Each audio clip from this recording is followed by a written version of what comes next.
Muslimin rahimakumullah. Lebih jauh mari kita mengikuti peringatan Allah dalam surah Al-Munafiqun ayat 9. Di sini Allah Subhanahu wa taala mengingatkan, A'udzu billahi minasy syaithanir rajim.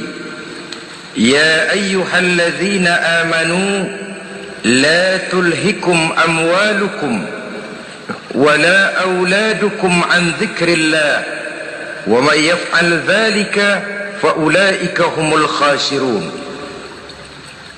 Hai orang-orang yang beriman, jangan sampai hartamu dan anak-anakmu melalaikan kamu daripada mengingat Allah. Wa may yaf'al dzalik, barang siapa yang melakukan hal seperti itu, faulaika humul khasirun, maka merekalah sesungguhnya orang-orang yang merugi. Rugi dunia, rugi akhirat. Disebutkan di sini dua hal yang sering menyebabkan kita jadi lalai. Amwal dan aulad. Harta dan anak-anak. Materi dan keluarga. Perlombaan di dalam mengumpulkan materi sering menyebabkan kita menjadi lalai. Begitu juga amanah berupa anak ini sering kita lalaikan atau sering membuat juga kita menjadi lalai. Kita lalaikan dalam arti bahwa keduanya, baik harta baik anak, merupakan amanah dari Allah. Setiap orang tua akan dimintakan pertanggungan jawab. Apabila kita lalaikan amanah ini, maka resikonya akan kembali juga kepada kita. Tapi satu hal yang jelas dalam ayat 9 surah Al-Munafiqun ini, bahwa perlombaan memperbanyak harta dan anak-anak yang masuk dalam kelompok at-takatsur itu tadi akan menyebabkan orang khasiru, termasuk ke dalam kelompok orang-orang yang rugi. Perlombaan yang hanya akan membawa kerugian semata-mata. Kemudian di dalam satu hadis Rasulullah sallallahu alaihi wasallam memberikan peringatan. Beliau bersabda, "Iza azzamat ummati dinaran wa dirhaman, nuzi'at minha haibatul Islam. Wa iza tasabat ummati saqatat min ainillah. Wa iza turikatil amru bil ma'ruf wan nahyu 'anil munkari, hurimat 'alaihim barakatul wahyi." Ada tiga hal yang kalau kita kerjakan akan menimbulkan tiga macam akibat di dalam hadis ini. Pertama, iza azzamat ummati dinaran wa dirhaman. Apabila umatku sudah mengagung-agungkan dinar dan dirham, artinya kalau umatku sudah jatuh menjadi umat yang materialistis, segalanya diukur dari dinar dan dirham. Dinar dan dirham ini kalau bahasa Inggrisnya dokat.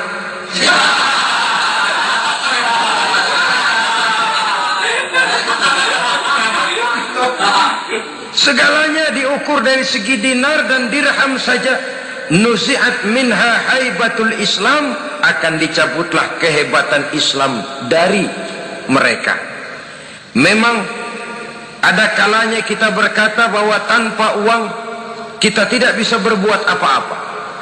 Tapi kalau itu dijadikan landasan dari segala sesuatu, itu yang dijadikan ukuran, itu yang dijadikan tujuan, kita hakikatnya sudah gagal sebelum melangkah. Apapun saja profesi kita, apabila sudah menjadi pendewa dinar dan dirham, akan hilanglah kehebatan Islam, akan dicabut kehebatan Islam itu. Umat Islam bisa dibeli, ulama bisa dikontrak, kiai bisa dicarter. Saudara hadirin ma'asyiral muslimin rahimakumullah, apabila umatku sudah membesar-besarkan dinar dan dirham, bermegah-megah dengan itu, berlomba-lomba memperbanyak itu yang menjadi tujuan dan tolok ukur dari segala kegiatan, nuzi'at minha haibatul Islam, akan dicabutlah kehebatan Islam. Hilang itu wibawa. Walaupun dia bernama umat mayoritas dalam jumlah, tetapi dia minoritas dalam peranan. Mayoritas dalam bilangan, tapi minoritas dalam percaturan kegiatan hidup ini. Kita ingat di zaman pengembangan Islam di masa Rasulullah sallallahu alaihi wasallam, mereka berlomba-lomba mengorbankan dinar dan dirhamnya untuk kepentingan agama. Bukan mengorbankan kepentingan agama untuk mencari dinar dan dirham. Kita di zaman sekarang sering terjadi penjungkiran nilai, terbalik yang kita amalkan. Nabi Ibrahim mengorbankan putranya Ismail untuk kepentingan agama. Kita sering sekarang ini mengorbankan kepentingan agama untuk anak-anak kita. Dulu anaknya yang dikorbankan buat agama. Sekarang agamanya dikorbankan buat anak. Dulu dinar dan dirham dibelanjakan untuk menopang agama. Sekarang agama dijadikan alat untuk mencari dinar dan dirham. Saudara-saudara kaum muslimin rahimakumullah, memang apabila dinar dan dirham digunakan untuk penyangga perjuangan, itulah idealnya. Saya katakan tadi, dinar, dirham, uang, dunia cuma sekedar alat, bukan sekedar tujuan. Kita memerlukan alat ini. Membangun pesantren tidak cukup dengan semangat. Membangun rumah sakit Islam tidak cukup dengan pidato. Membangun masjid tidak cukup dengan semangat menggebu-gebu. Kita perlu semen, kita perlu pasir, kita perlu batu kali, kita perlu besi, dan itu semua beli. Tidak turun dari langit seperti turunnya embun di waktu pagi. Tidak mungkin rumah sakit Islam muncul ke permukaan hanya dengan simsalabim abracadabra.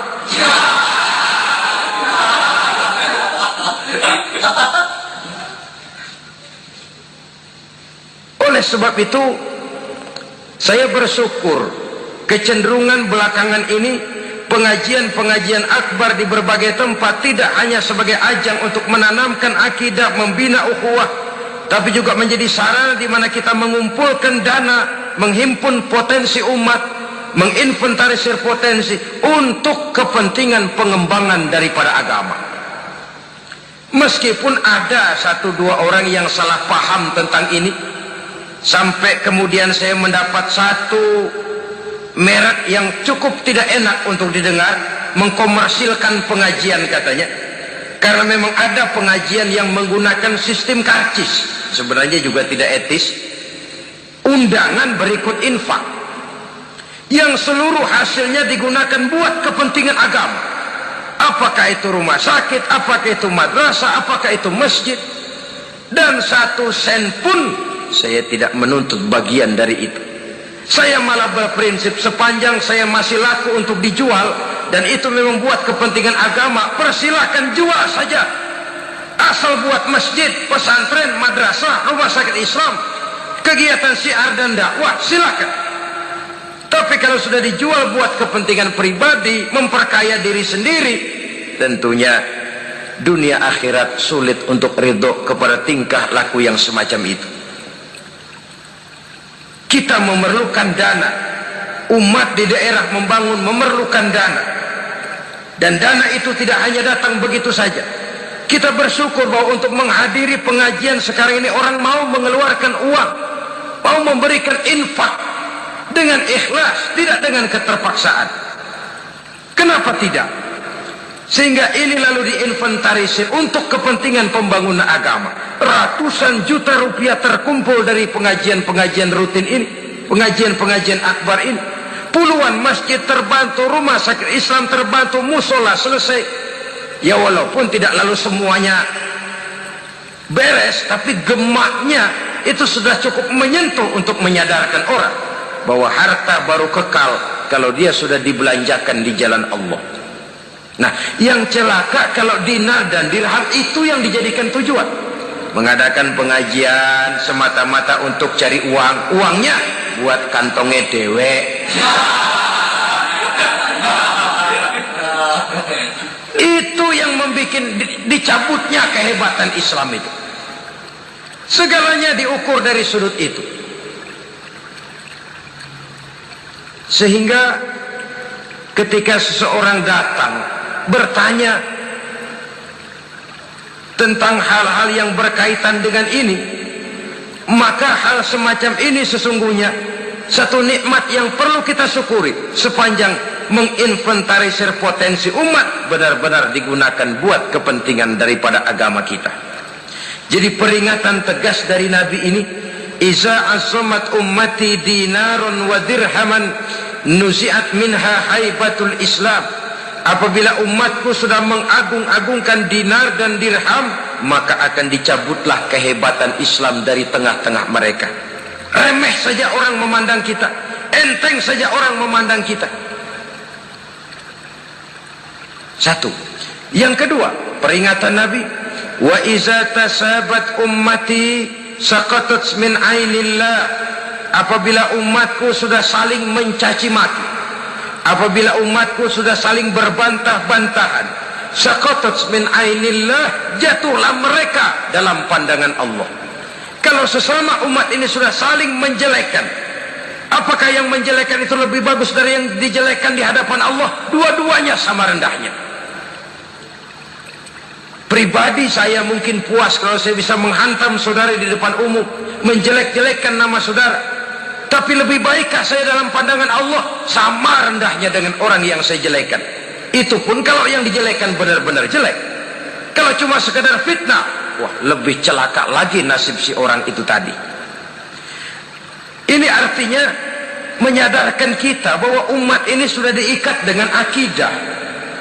Beraneka ragam kita, tapi harus ada kebersamaan. Berbeda kita, tapi harus satu. Sebagai satu ummatan wahidah, satu umat yang satu. Oleh sebab itu, persamaannya lah yang harus kita angkat ke permukaan, bukan perbedaannya yang kita perbesar. Sudah datang waktunya umat Islam bangun dari tidurnya, jangan lagi dibuai oleh irama mayoritas. Sudah lewat masanya kita bertengkar karena persoalan-persoalan kecil yang tidak prinsip. Sudah datang waktunya umat Islam bersatu, menyusun saf yang lebih lurus, oleh karena ia dihadapkan kepada tantangan-tantangan yang tidak semakin ringan. Kalau kita bertengkar dengan kita, kalau kita saling mencaci sesama kita, bukankah Yahudi tepuk tangan?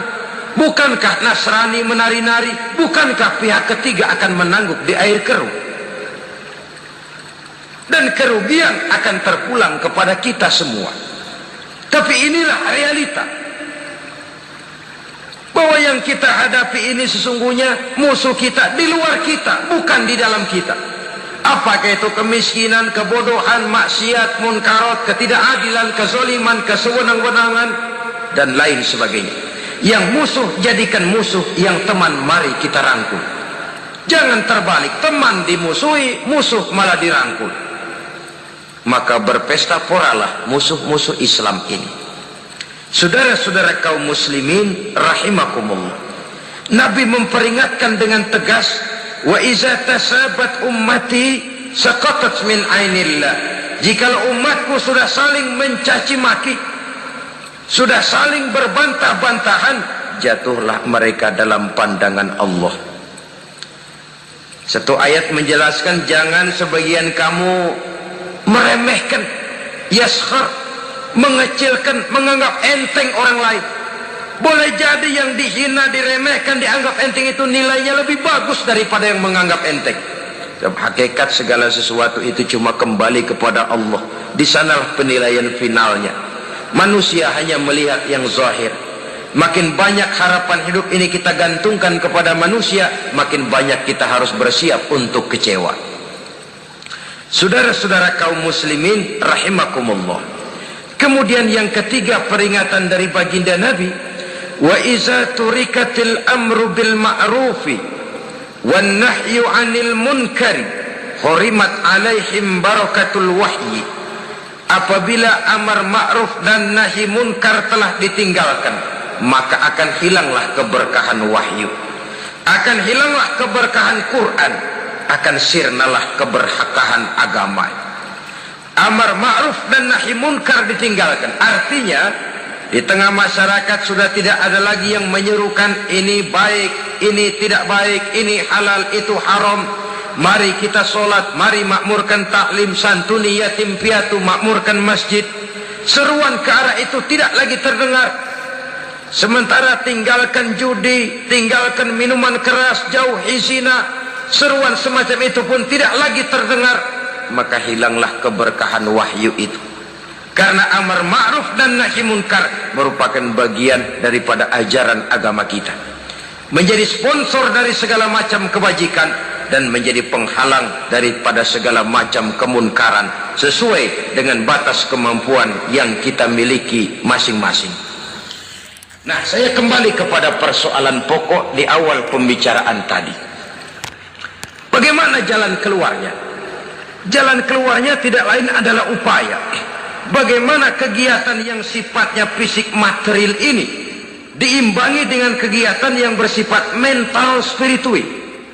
Upaya menghidupkan majelis-majelis taklim, upaya memakmurkan masjid-masjid sebagai laboratorium rohani untuk mewujudkan keseimbangan dalam pola pikir yang akan berlanjut dalam gerak hidup yang kemudian akan tertuang dalam segala perbuatan manusia. Apabila sudah terwujud kepincangan dalam pola pikir, akan pincanglah caranya bertindak dan berbuat, akan pincanglah pandangan hidupnya, akan pincanglah orientasinya di dalam kehidupan ini. Oleh karena itu, Islam dalam berbagai aspek kehidupan mengajarkan sistem keseimbangan. Mencari harta boleh, tapi tidak boleh keluar dalam kerangka fastabiqul khairat. Berlomba-lomba silakan, tapi untuk kebaikan. Bukan untuk bermegah-megah, bukan untuk menumbuhkan gengsi, bukan untuk meninggikan prestise dan harga diri, tapi fastabiqul khairat, berlomba-lomba di dalam mengejar kebajikan, di dalam menyebarkan kebaikan. Bukan sekedar berlomba-lomba, tapi tolong menolong, bantu membantu. Ta'awanu 'alal birri wat taqwa wala ta'awanu 'alal ismi wal udwan. Bertolong-tolonganlah kamu di dalam kebaikan dan takwa, jangan bertolong-tolongan di dalam perbuatan dosa dan permusuhan. Kerjasama di dalam kebaikan, kerjasama di dalam ketakwaan. Ada satu contoh yang menarik bahwa umat Islam di dalam ia menjalin kebersamaan itu harus seperti orang main sepak bola. Saudara lihat, orang main sepak bola, kalau pertandingan belum dimulai, silakan kumpul di luar lapangan, atur strategi yang baik. Tapi kalau pertandingan sudah dimulai, turun ke lapangan hijau, jangan kumpul terus. Masa ada sepak bola gotong royong, groyok ke sana, groyok ke sini, ya kalah terus. Harus ada yang jadi penyerang tengah, kan begitu toh sepak bola. Harus ada yang jadi kiri luar, kanan dalam, striker, back, penjaga gawang. Yang penting kerjasama, teamwork. Lalu mampu menciptakan operan-operan. Yang jadi back, jangan ngiri sama yang jadi penyerang tengah. Jangan hasut, sebab bagaimanapun juga andai kata si penyerang tengah berhasil menjaringkan bola ke gawang lawan, kan kemenangan bukan kemenangan satu orang, kemenangan satu kesebelasan, kemenangan satu tim. Ini yang sering terjadi, back ngiri sama penjaga gawang,